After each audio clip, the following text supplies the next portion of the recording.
శ్రీమాత్రే నమః. సౌందర్యలహరి 59వ శ్లోకం భావం. పురగండాభోగ ప్రతిఫలిత తాటంకయుగళం చతుశ్చక్రం మన్యే తవ ముఖమిదం మన్మదరదం యమారుహ్యాద్రుహ్య తవ నరదన్మర్కేందు శరణం మహావీరో మారః ప్రమదపతే సజ్జితవతే.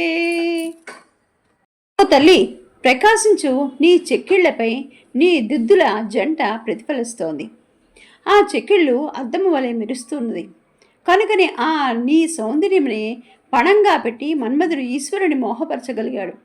కాకపోతే భూమినే రథంగా చేసుకున్న ఆ జితేంద్రుని కేవలం ఆ పుష్పబాణాలు మోహింపచేయగలవా? సర్వసమ్మోహనకరమైన నీ వదనం మన్మధుని రథంలాగా ఉంది. ఆ రథాన్ని ఆధారంగా చేసుకుని మదనారిపై యుద్ధాన్ని ప్రకటించాడు మదనుడు. కాకపోతే అంతా సాహసమా? పూల బాణాలతో సదాశివునికి నీ అవుడుగా చేయడానికి అతని శక్తి ఎంత? అంతా నీ సౌందర్య ప్రభావమే.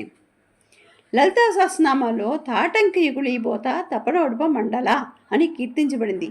సూర్యచంద్రులే శ్రీమాతకు కర్ణాభరణాలైనవి.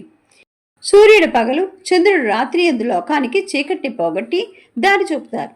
దేవి ముఖమండలము రాత్రింబవుళ్ళు సర్వకాల సర్వావస్థలందు ప్రకాశిస్తూ ఈ లోకానికి ప్రకాశింపజేస్తాయి. తమస్సును దరికి రానియక అజ్ఞానమును పారద్రోలి జ్ఞానమనే తేజస్సును వ్యాపింపజేస్తాయి. కనుకనే తాటంకి గులీభూత తపనోడప మండల అనే నామం ఆ తల్లికి సార్థకమైంది. ఓం శ్రీమాత్రే నమః.